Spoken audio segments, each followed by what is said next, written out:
Welcome to Lesson 4, the Fundamental Theorem of Algebra.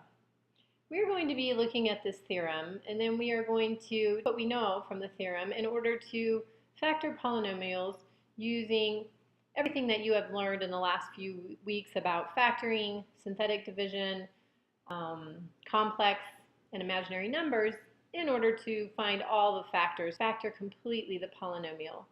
So the Fundamental Theorem of Algebra states that if a polynomial function has a degree that is at least 1, so 1 or greater than 1, then we know that it has at least one complex root.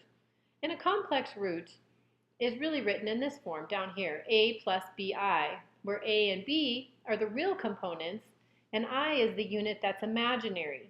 Remember that we get I by taking the square root of -1.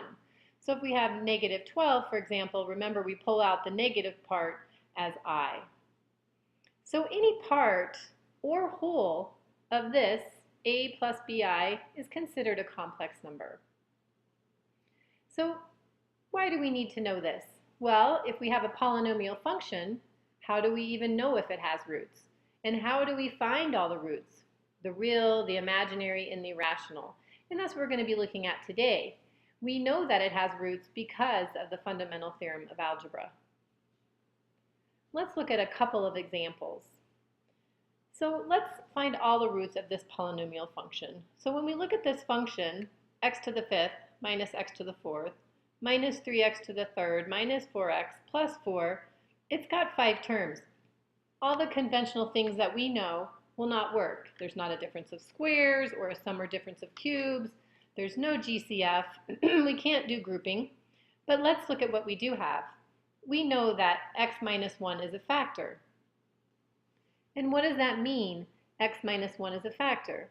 That means if we take x minus 1 and we set it equal to 0 and we solve the x-intercept, the 0 is 1. So that means that if we were to do synthetic division, we would get a remainder of 0 because x minus 1 goes into this polynomial even. We would get a remainder of 0. It's the same thing as if we were to have 12, let's say, divided by 5. We can take 12 and divide it by 5, but 5 is not a factor of 12. We would get a remainder. On the other hand, if we took 12 and divided it by 3, it would go into it evenly. We would not have a remainder. 3 is a factor of 12.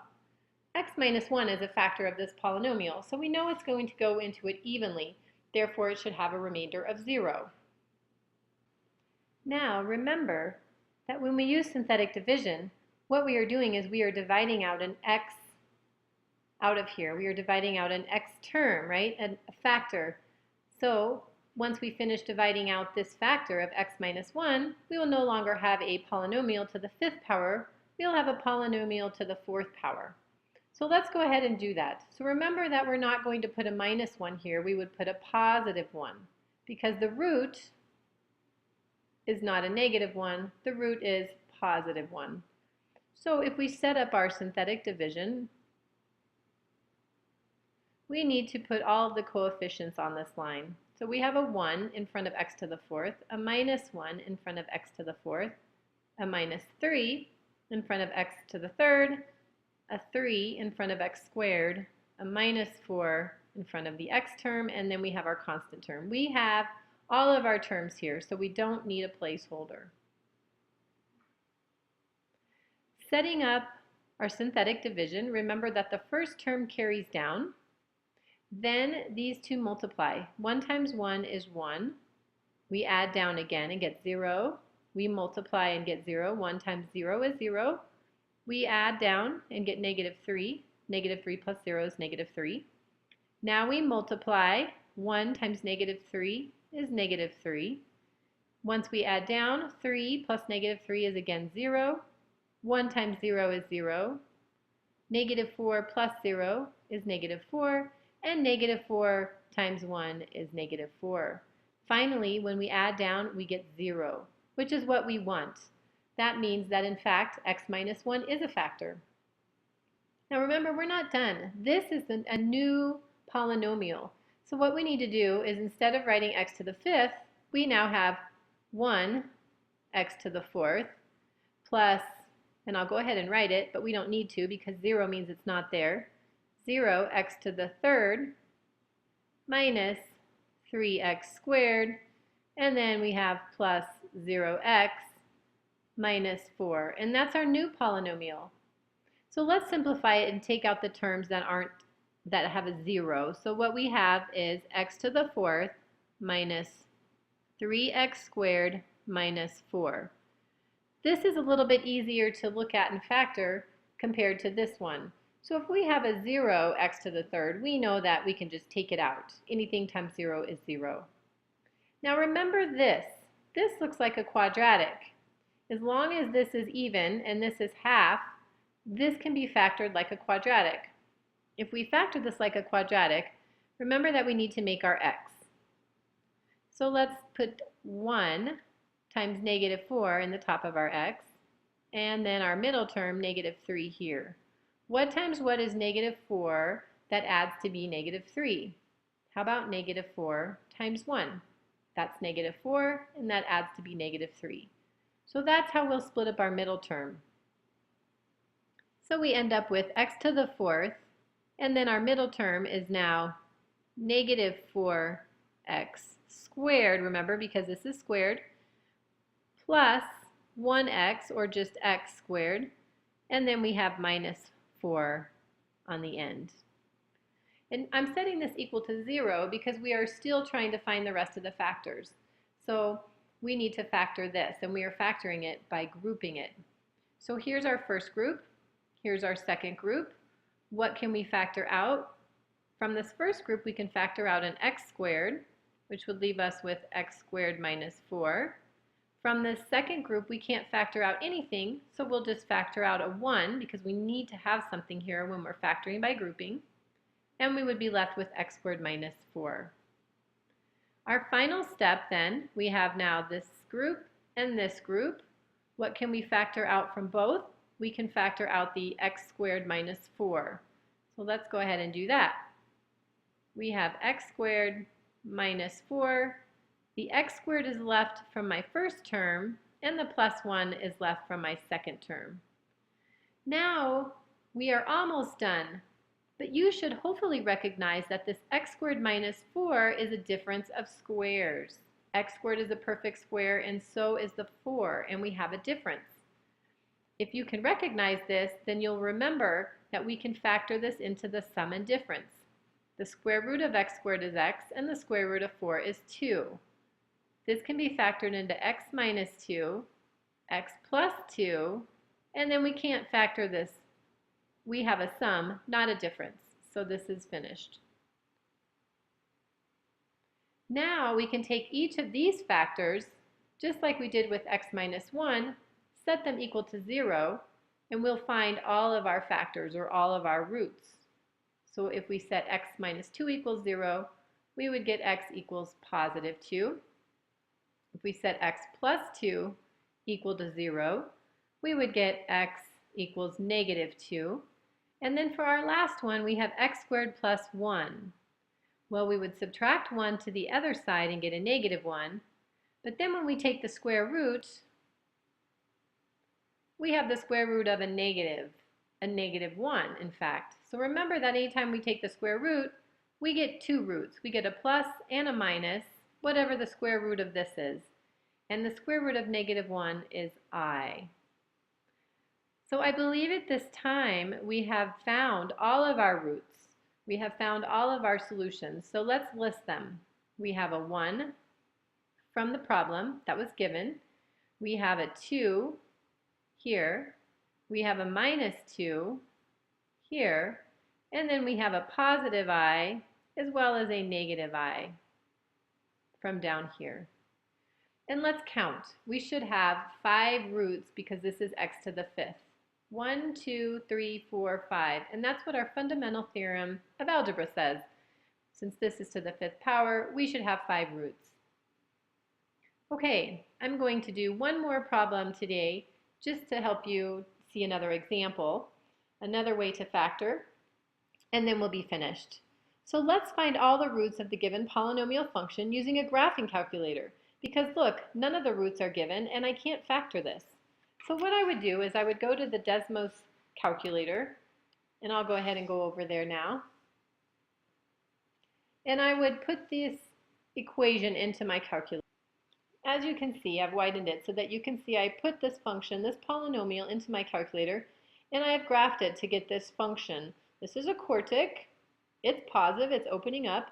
Let's find some roots. Wow, I should have 4 because this is to the 4th power. But I only see one here of -3, and I see one here of +3. Where are my other 2 roots? Hopefully right now you are saying to yourself, they must be imaginary. They must be complex roots that are imaginary. We can't see those.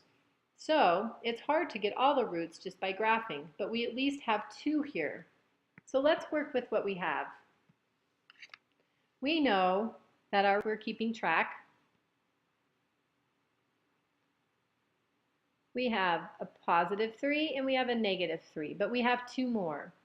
So let's work with this polynomial. Let's go ahead and do synthetic division. So let's take our first root, which we said was a +3, and let's factor it out. So let's go ahead and write all the coefficients.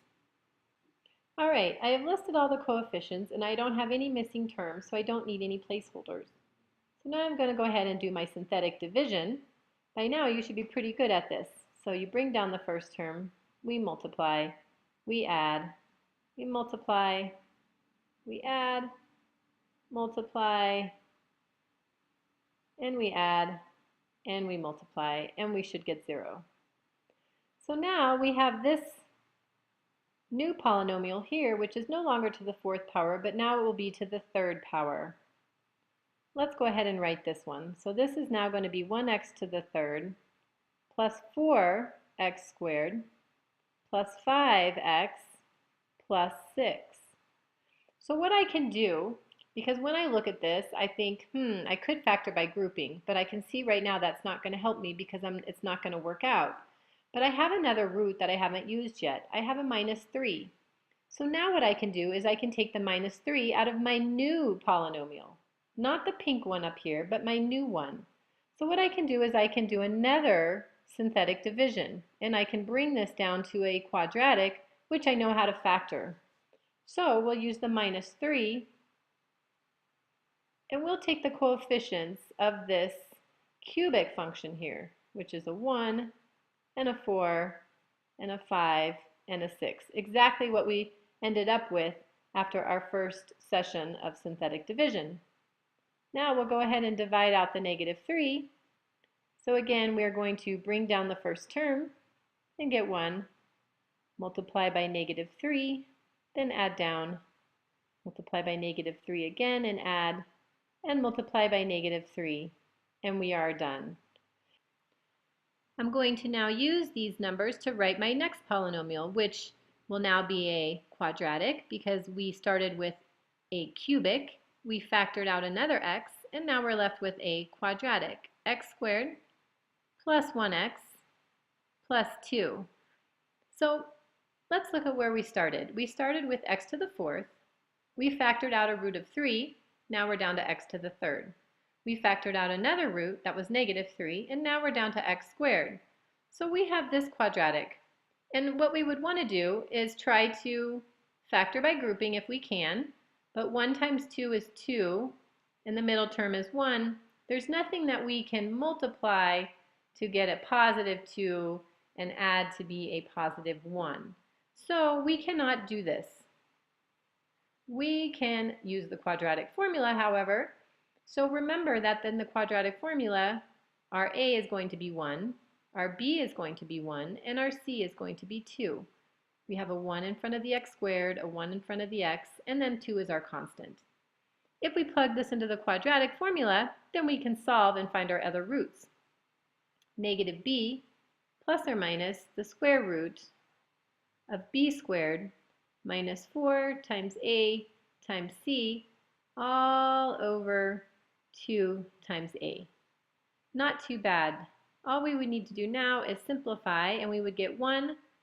-4 times 1 is -4, and -4 times 2 is -8, all over 2. Simplifying again, I get -1 plus or minus -7, all over 2, and I'm finished. I can no longer simplify this or reduce it, although I do have a negative here, so I would want to pull that out as I. So let's write our final two roots down here. Our final two roots are going to be -1 plus I times the square root of 7 over 2, and then -1 minus I times the square root of 7, also over 2. Now we have our 4 roots, which is what we should have because this is a 4th degree polynomial. Okay, let's do a quick recap just to make sure you understand what we are doing.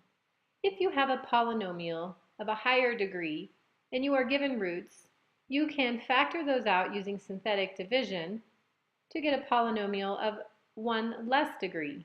You can continue to do that as long as you know the real roots, and then you can use quadratic formula, grouping, even completing the square to find the other roots.